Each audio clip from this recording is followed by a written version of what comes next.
모든 법회에 참석하는 불자가 됩시다. 매일 기도하는 불자가 됩시다. 매사에 긍정적으로 생각하는 불자가 됩시다. 절대로 화를 내지 않는 불자가 됩시다. 매사에 감사하는 불자가 됩시다. 늘 베풀면서 사는 불자가 됩시다. 항상 말을 조심하고 남의 흉을 보지 맙시다. 마음에 새기고 행동으로 옮깁시다.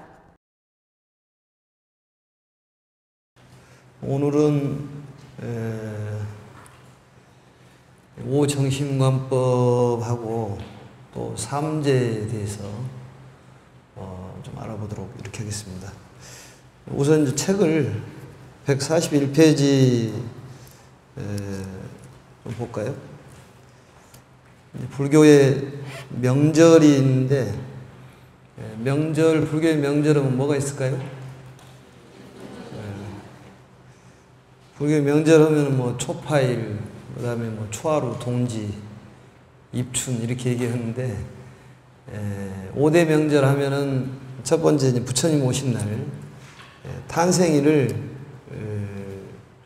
부처님 명절 중에 첫 번째로 이렇게 얘기하고, 두 번째로는 출가하신 날, 출가 제일이라고 이렇게 얘기합니다. 음력 2월 8일. 요즘에 이제 출가 제일을 각 사찰에서 또 의미를 갖고 또 행사를 갖고 또 여러 가지 기도라든지 또 프로그램을 하신 데가 또 많이 있습니다. 그 다음에 이제 깨달음을 이루신 날, 무슨 날입니까? 성도 제일 날, 음력 12월 8일입니다.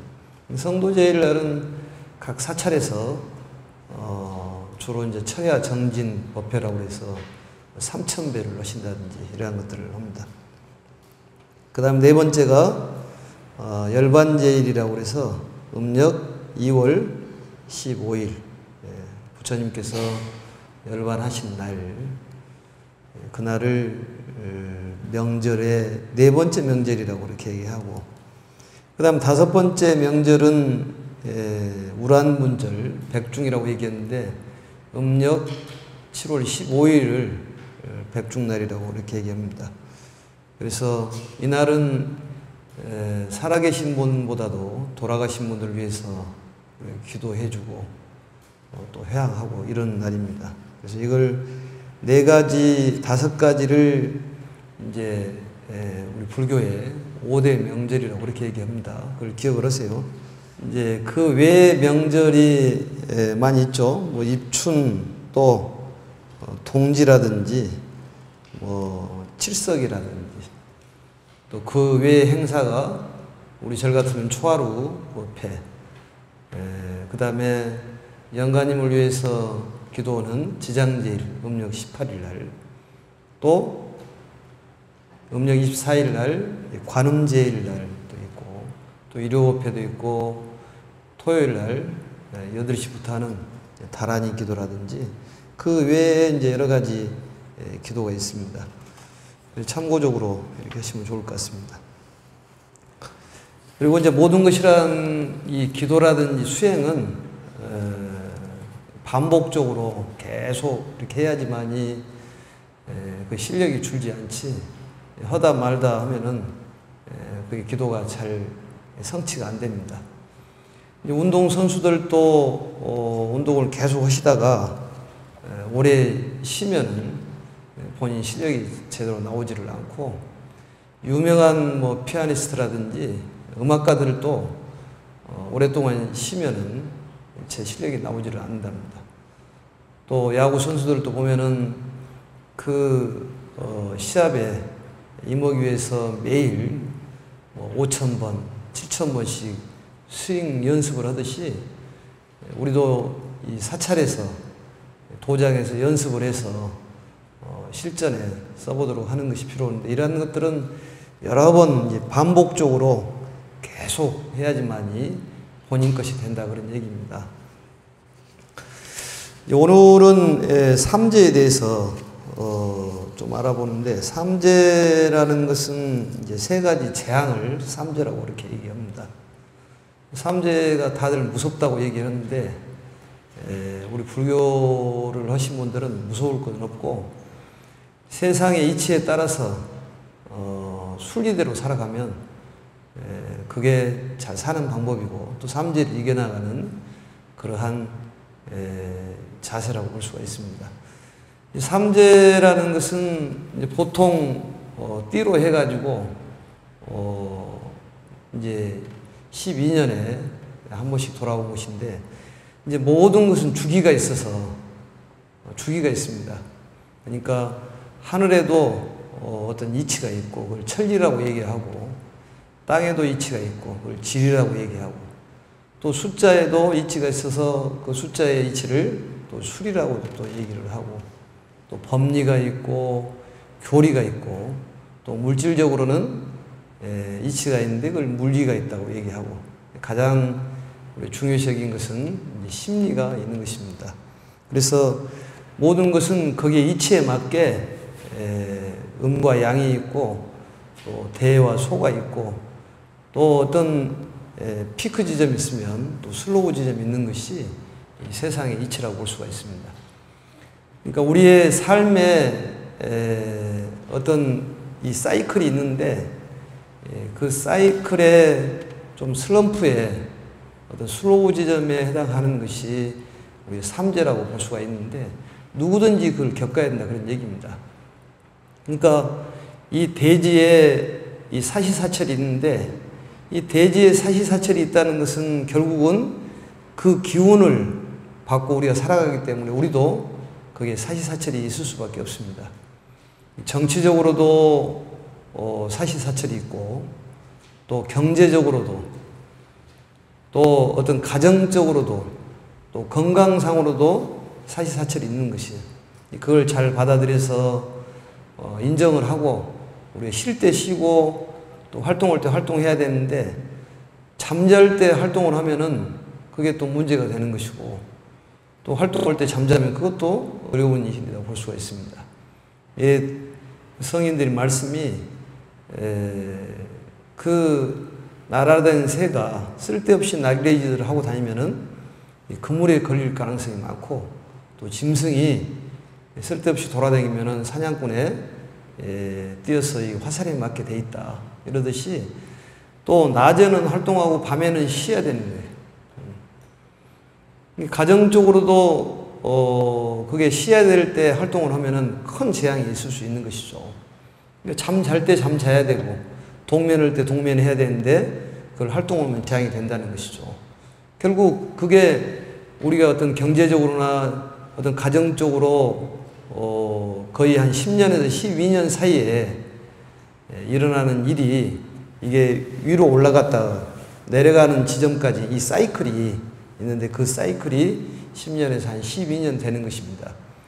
그럴 때 쉬지 않고 활동을 하면은 문제가 생기는 거예요. 그래서 누구든지 그걸 겪어야 될 일이기 때문에 이게 일이 잘 안 풀리고, 또 어떤 사람의 인간관계가 잘 이루어지지 않는 것은 이건 재앙이다 이렇게 보기보다도 쉬어야 되고 좀 축소를 시켜야 되겠다 이런 생각을 한다면은 바로 좋지 못하는 그런 화가 전화위복으로 될 수 있는 좋은 밑거름이 될 수가 있는 것입니다. 그래서 그걸 이겨나가기 위해서 본인이 억지로 또 그것을 무리를 해가지고 가는 것이 재앙이 올 수가 있을 수 있다 그런 얘기입니다. 우리 산에 가보면은 이런 글귀들이 써 있는데, 산을 이기려고 그러지 말아라. 산에 순응을 하는 사람이 가장 현명한 사람이다. 이러듯이 어떤 자연에 순응하는 것이 필요한 것입니다.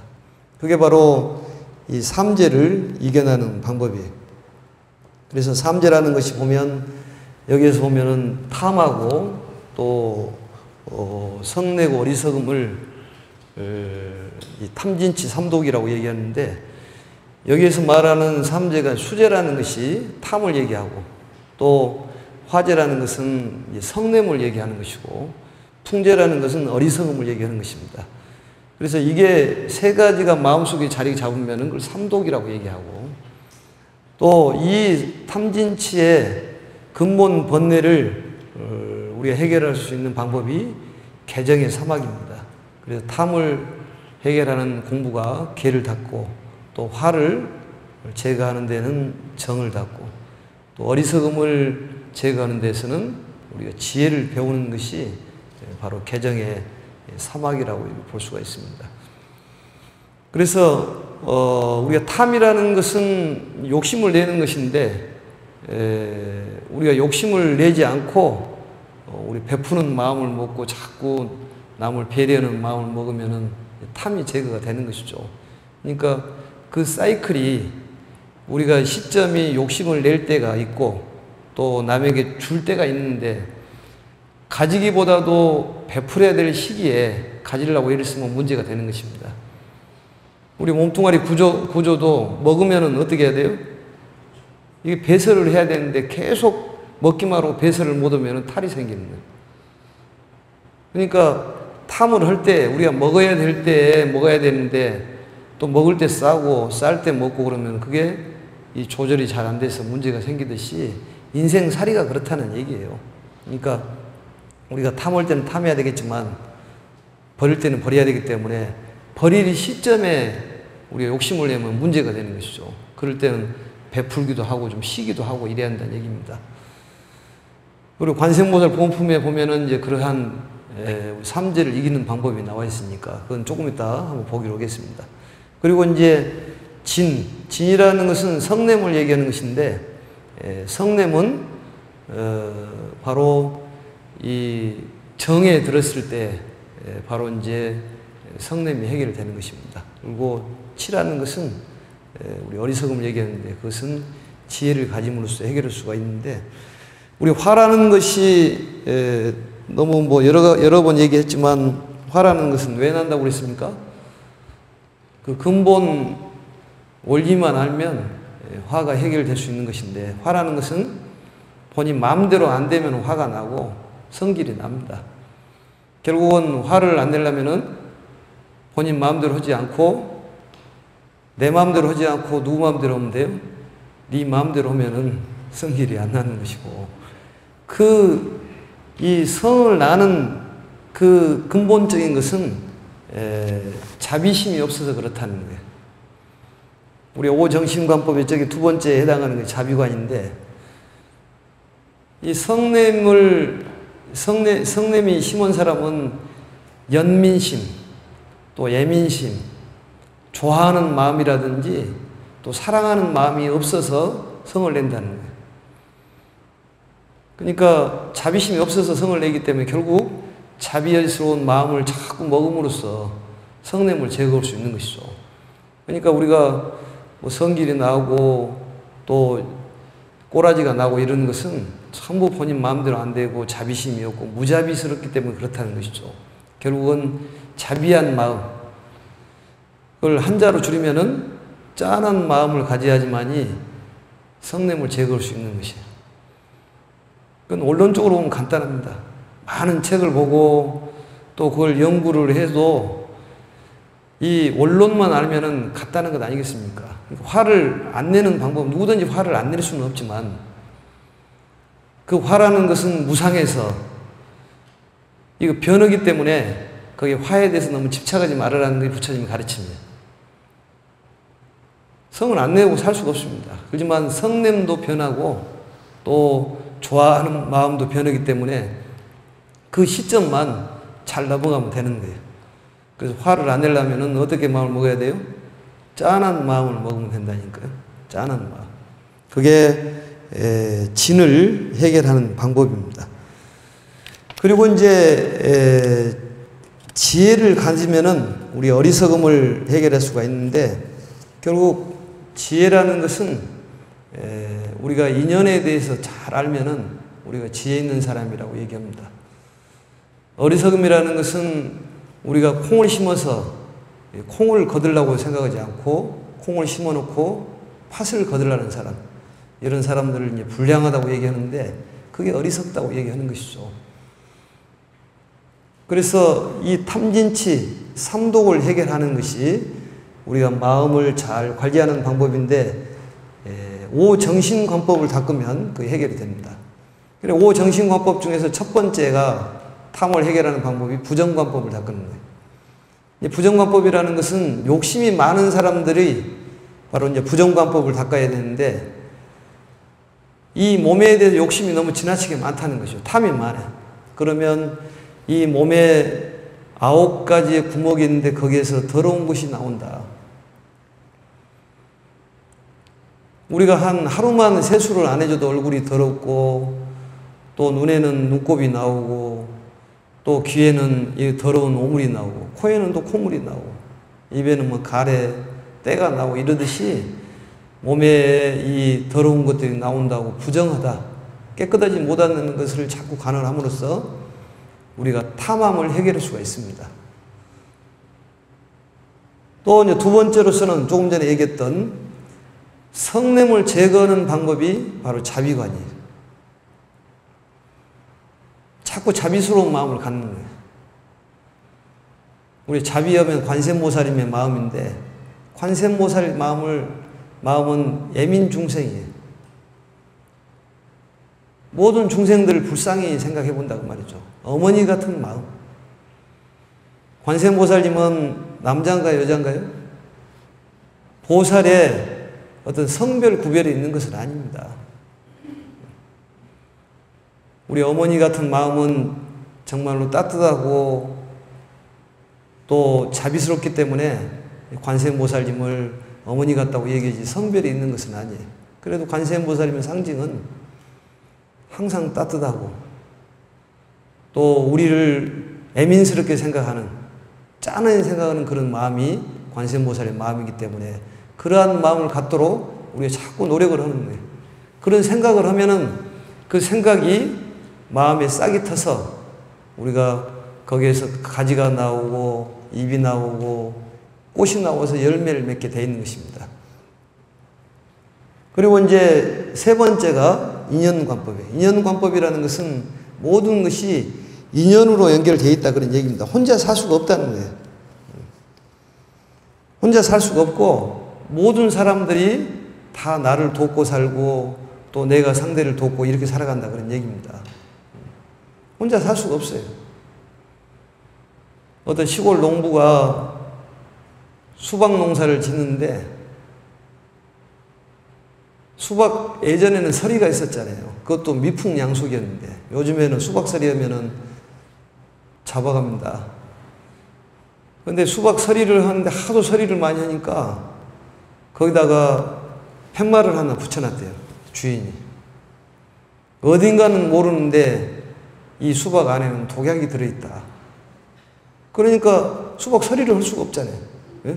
어디가 수박이 들어있는지를 모르니까. 그래서 그 뒤로는 수박 서리를 한 사람이 한 사람도 안 생기는 거예요. 그런데 그 수박을 농사 짓는 농부는 수박을 한 통도 못 팔았어요. 한 통도 못 팔았어요.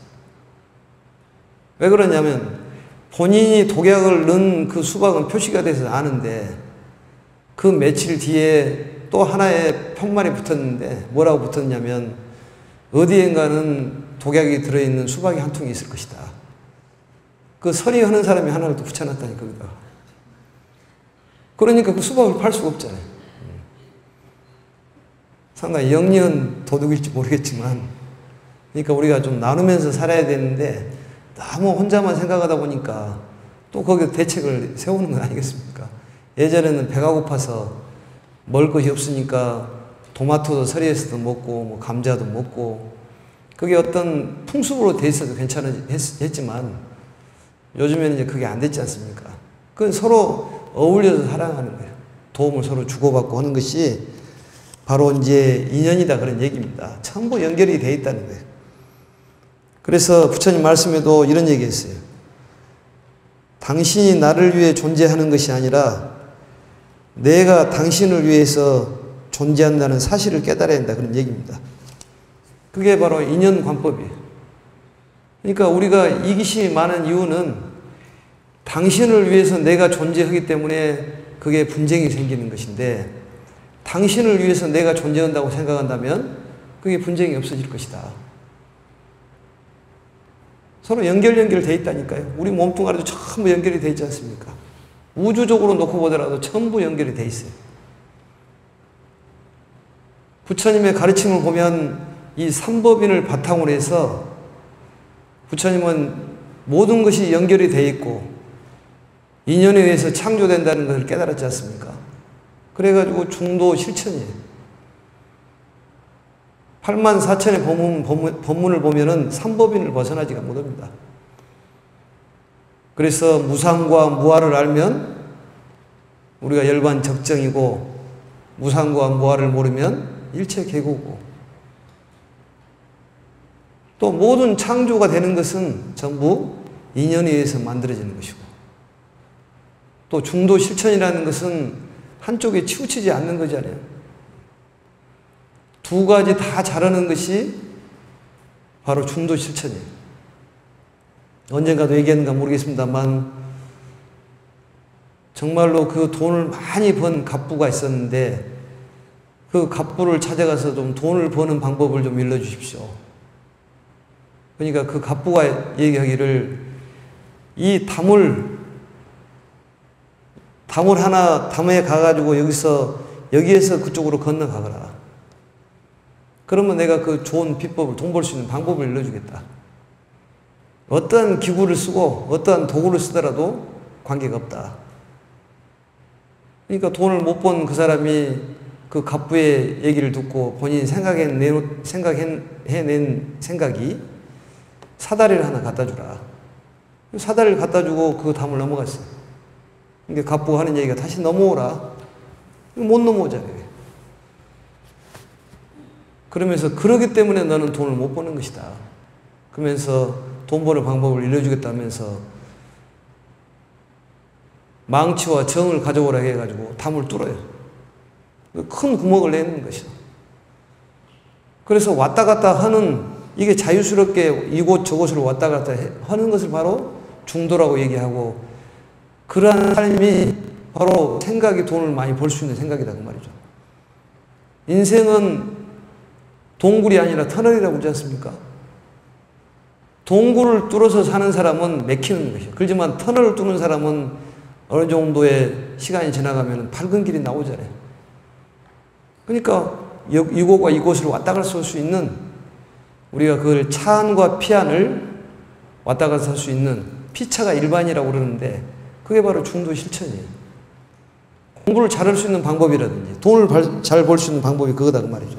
근데 우리는 어떤 거에 집착을 하고, 있다고 집착을 하고, 없다고 집착을 하고, 또 크다고 집착을 하고, 또 적다고 집착을 하기 때문에, 결국 한쪽에 집착을 하기 때문에, 생사에 집착을 하기 때문에 결국 생사 해탈을 못 한다 그런 얘기입니다.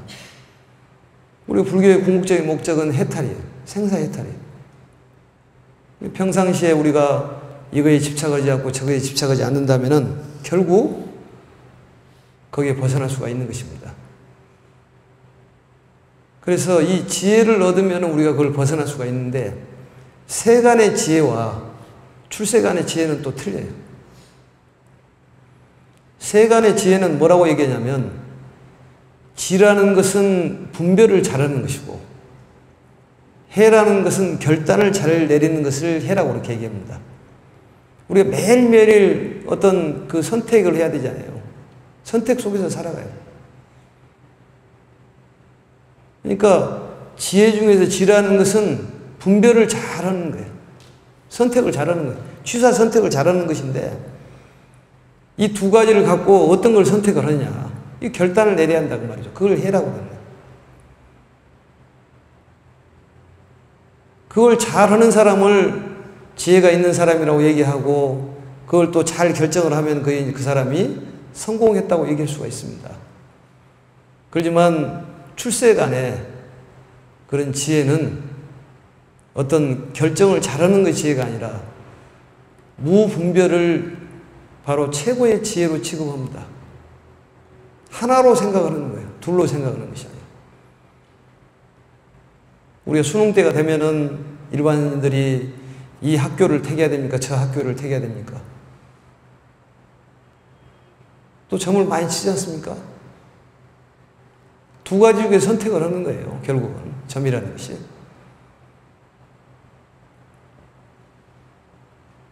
어떤 자문을 구하고자 할 때는 거기에 본인이 참고적으로 해야지 그게 100% 따라서는 큰 후회를 할 수도 있고 그 사람을 원망하기 때문에 참고만 해야 하지 않습니까? 그럴 때 두 가지를 놓고 기도를 하는 거예요. 이 사회에서 살아가는 방법이 그렇다고 말이죠. 어떤 기도 제목을 정해놓고 본인이 이걸 선택해야 될지 저걸 선택해야 될지 선택을 못했을 때 본인이 기도를 해가지고 기도의 감흥을 얻어야 한다고 말이죠. 심신감흥이면 영양상종이라고 그랬습니다. 깊게 믿음을 갖고 기도를 열심히 하면 감흥이 와가지고 그게 다른 그림자처럼 따르게 돼 있는 것이에요. 그래서 사회의 지혜와 또 출세간의 지혜가 좀 틀리다. 사회의 지혜는 분별을 잘해서 결단을 탁탁 내리는 거고 출세간의 지혜는 지혜를 바로 출세간의 지혜라고 그렇게 얘기하는 것입니다. 그래서 바로 이런 말하는 인연관, 그 다음에 이제 개분별관이라는 것이 있는데 이 개분별관은 여기서 보시면은 나라고 하는 이 분별하는 실체를 바로 제거하기 위한 그런 관법이 분별관법입니다. 그래서 이제 개분별관은 육군과 육경, 육군과 육경을 바로 12처라고 얘기하고 60까지 합쳐서 이 18경계라고 얘기합니다. 이 18경계를 분석을 쭉 해보는 거예요. 그래서 개분별관을 다른 말로 얘기하면은 지하관이라고 얘기합니다. 멈출지 나아자. 그러니까 나에 대한 실체를 멈추면서 보는 거예요. 그래서 이 개분별관이라는 게 있고 또 요즘에는 어떤 불상관이라는 또 관을 개분별관이 좀 어렵기 때문에 이 불상관을 하는데 우리가 불상관도 관세음보살님의 그 불상을 보면서 상호를 보면서 이 관대에서 광명이 나와가지고 광명이 나오면 마치 제망이라는 것은 제석천의 그물을 제망이라고 얘기하는데 제석천의 그물이 이게 아주 베개 그물이 돼 있는데 그 그물 코에 다이아몬드가 박혀 있어 가지고 그 빛을 바르면은 이 양쪽에서 빛이 교차돼 가지고 얽혀져 있는 그런 모습처럼 그런 그물이 제망이라고 이렇게 얘기합니다. 그 제망의 그물 코에 관세음보살님이 앉아 계신 것처럼 거기서 빛을 바르고 있는 것처럼 관을 하는 거예요. 그리고 마음속에는 자비심을 심고 그리고 관세음보살을 부르면서 그 이름을 듣고 그 들은 것을 칭명연불이라고 얘기하고 또 그 관세음보살님의 상호를 관하는 것을 바로 관상연불이라고 얘기합니다. 그리고 관세음보살이 그 마음을 심는 것을 바로 실상연불이라고 이렇게 얘기하는 것입니다. 그래서 그걸 이제 개분별관 또 불상관 그렇게 얘기하고 또 다섯 번째에서는 수식관이 있습니다. 숫자를 세는 게 수식관이에요. 수식관은 바로 산란한 마음을 제거하는 데 수식관을 쓰는 거예요. 그래서 숫자를 셀 때 호흡을 맞춰가지고 들어마시고 내쉬면서 숫자를 하나 들어마시고 내쉬면서 둘 이렇게 해서 집중력이 떨어지면은 한 5까지 세고 처음으로 돌아가고 또 집중력이 좀 나아지면은 10번까지도 세고 또 처음으로 돌아가고 중간에 가다가 잊어먹으면은 어떻게 해야 돼요? 처음으로 돌아가서 하면 돼요. 중간에 찾지 말고. 그래서 산란스러운 마음을 제거하는 그 관법이 이제 수식관입니다. 이러한 것들을 계속 반복적으로 하는 것이 수행이에요. 그래서 삼재에 대한 그런 마음을 제거하는데도 쭉 우리가 반복적으로 계속 해보고 또 이해해보고 또 실천해보고 며칠 전에 방송에 나오는데 앵무새가 50가지 얘기를 하더라고. 누가 얘기를 하더라고요.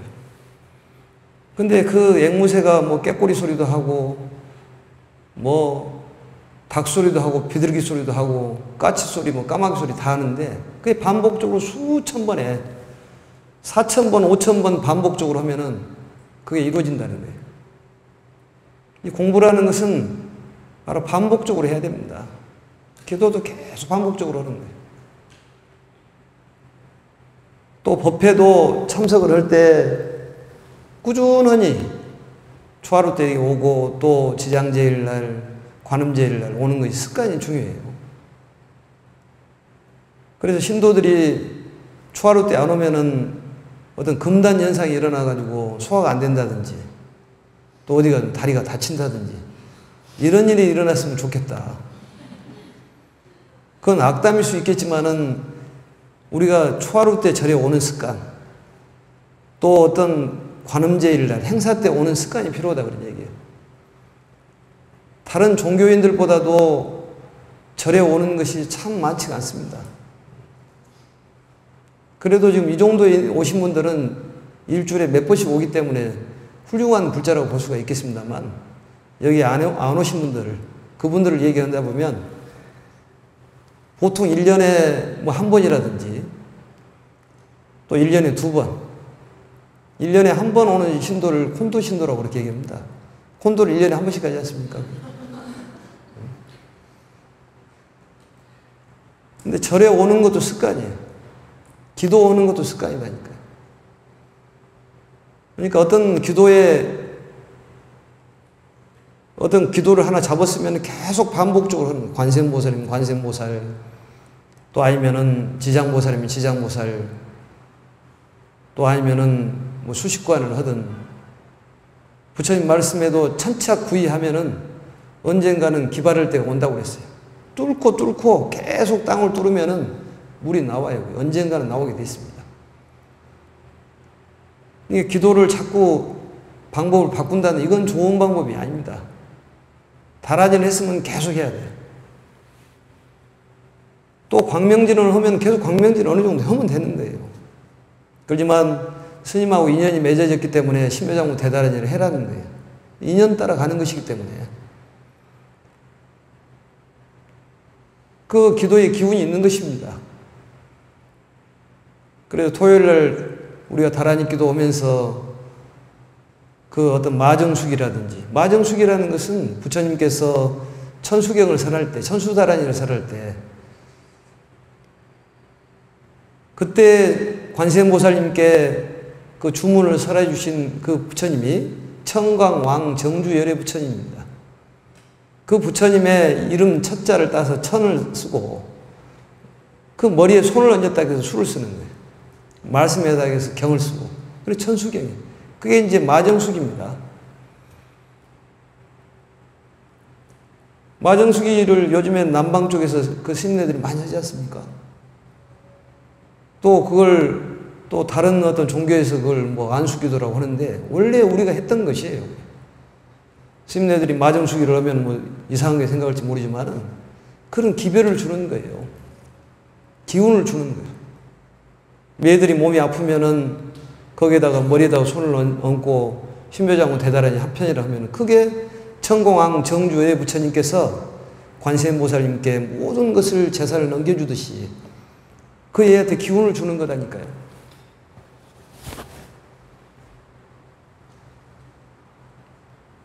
또 아프신 분들 병원에 가면은 그 기도를 해주면은 그게 감흥이 오는데 한 가지 무기가 있어야 되는 거예요. 특기가 있어야 한다는 말이죠. 이번 기회에 뭐 다라니를 하나를 특기를 갖든지 또 관음 기도를 특기를 갖든지 아니면 어떤 화두를 하나 갖든지 뭐를 하나의 정리를 해가지고 본인이 하나 가져가지고 그 열심히 하도록 해야 됩니다.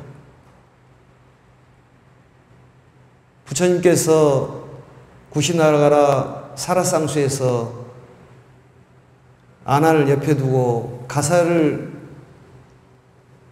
4겹으로 접어가지고 눕고 머리를 북쪽으로 하고 얼굴을 서쪽으로 하시면서 하신 말씀이 마지막 유언이 그거잖아요.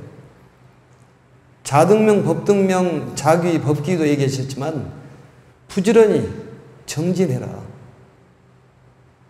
쉬지 말고 정진해라. 그게 마지막 유언이에요. 한 가지를 잡았으면 계속 정진을 해야 한다. 끝까지.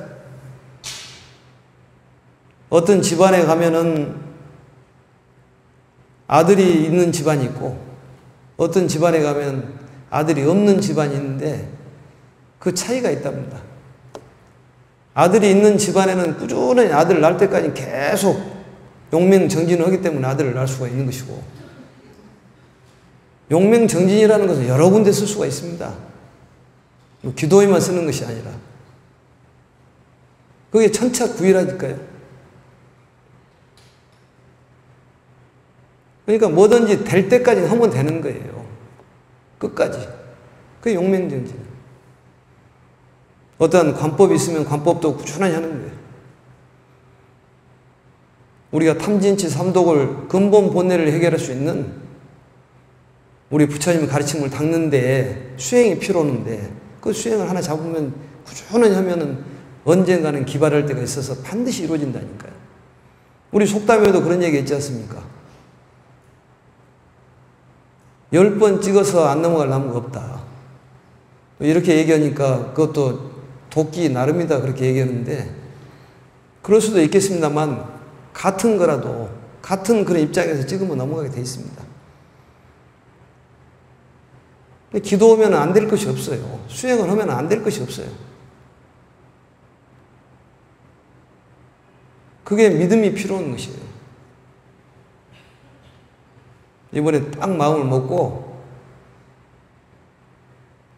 한 가지 기도법을 잡고 또 스님하고 인연이 맺었으니까 그것은 반드시 심요장구 대단한이를 하면 그에 대한 가피는 같이 나누는 거예요. 토요일날 다란이 기도 열심히 나오고 또 불자는 법회에 나와야 됩니다. 집에서 해도 되지만은 여럿이 모여서 하는 것도 필요해요. 입제와 해양은 반드시 절에서 해야 한다고 전번 시간에 얘기했지 않습니까? 절에서 나오는 것도 습관이라니까요. 안 나오면 금단 현상이 일어나가지고 몸이 막 근질근질하다든지 아프다든지 신경통이 도진다든지 이랬으면 좋겠다는 생각이 드는 것이 그거예요. 왜냐하면 나오면 되니까. 나오면 안 아프지 않습니까? 그래서 한번 그런 마음 먹으시고 오늘은 이 삼재에 대해서 간략하게, 삼재라는 것이 마음에서부터 일어나는 것인데 누구든지 겪어야 될 일이고 사이클이 있듯이 태양이 멀어지면 춥고 태양이 가까워지면 덥듯이 그의 영향을 받고 살기 때문에 우리도 살아가는데 어쩔 수 없이 봄, 여름, 가을, 겨울을 겪어야 한다 그런 얘기입니다. 봄에 피는 꽃도 있고 겨울에 피는 꽃이 있고 겨울에 피는 꽃이라고 해서 절대 나쁜 꽃이라고 볼 수가 없습니다. 그 흐름을 잘 타야 되는 거예요. 이 파도라는 것이 우리에게 어떤 장애가 될지도 모르지만 훌륭한 서퍼는, 파도 타는 사람은 파도가 높을수록 재미가 있다고 하잖아요. 인생의 삼재는 누구나 있는 것입니다. 거기를 잘 타는 그런 사람이 현명한 사람이라고 볼 수가 있는 것이죠. 또 부적을 써서 마음의 평온함을 얻는다면 그것도 필요하겠죠. 마음이 중요하기 때문에.